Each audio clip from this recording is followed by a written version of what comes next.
बिस्मिल्लाहिर्रहमानिर्रहीम इय्याका नअबुदु व इय्याका नस्तईन। सब नाज़रीन को इमरान बशीर की तरफ से अस्सलाम वालेकुम और UFA TV में खुश आमदीद। जिसने ईद मिलादुन नबी की खुशी में सब दोस्त दुरूद शरीफ पढ़ते हैं। अल्लाहुम्मा सल्लि अला सय्यिदिना व मौलाना मुहम्मदिन व अला आलिहि व सहबिहि व बारिक व सल्लिम।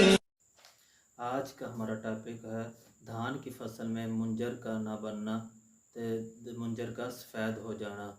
इसकी मेन वजूहात हैं पोलिनेशन का ना होना, बोरर का अटैक, राइस बग का अटैक। पोलिनेशन का ना होने की वजूहात में एक अपाशी में कमी, तो गोब की हालत में अचानक हीट हो जाना, मतलब कर बहुत ज़्यादा शदीद गर्मी की लहर का आ जाना। शदीद गर्मी की लहर से बचने के लिए हमें चाहिए अपनी पनीरी वक्फ़ों से शिफ्ट करें ताकि कोई ऐसा कुछ हिस्सा ही गर्मी की शदीद लिमिट में है, जो कि पोलिनेशन का अमल 15 से 20 दिन होता है।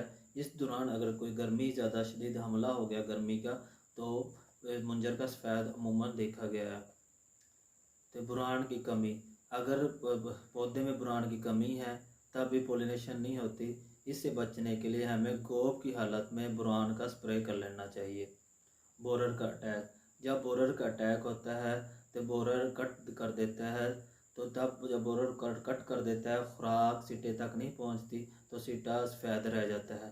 जबकि जब बुरान की कमी की वजह से पोलिनेशन नहीं होती तब सिटे का रंग सफ़ेद होता है, जबकि बोरर के अटैक की वजह से सिटे का रंग हल्का जर्द हो जाता है। और जब बोरान की कमी की वजह से जो सिटा सफ़ेद होता है, जब उसे हम खींचते हैं तो वो मुंतकता होता है, ज़ोर लगाना पड़ता है। जबकि जो बोरर के अटैक की वजह से हल्का जर्द रंग का होता है, वो फौरी हाथ में आ जाता है क्योंकि उसका कनेक्शन नीचे से कट हुआ होता है। राइस बग का अटैक, राइस बग के आगे पैप की तरह मुंह के आगे पैप होता है, बारीक मुंह होता है। जब फसल हमारी मिल्की स्टेज पर आती है तो वो वहाँ से रस चूसना शुरू कर देती है। इन हालात में हमें गोब की हालत में रस चूसने वाले कीड़ों के खिलाफ स्प्रे करना चाहिए, जैसे कि FMC का एडवांटेज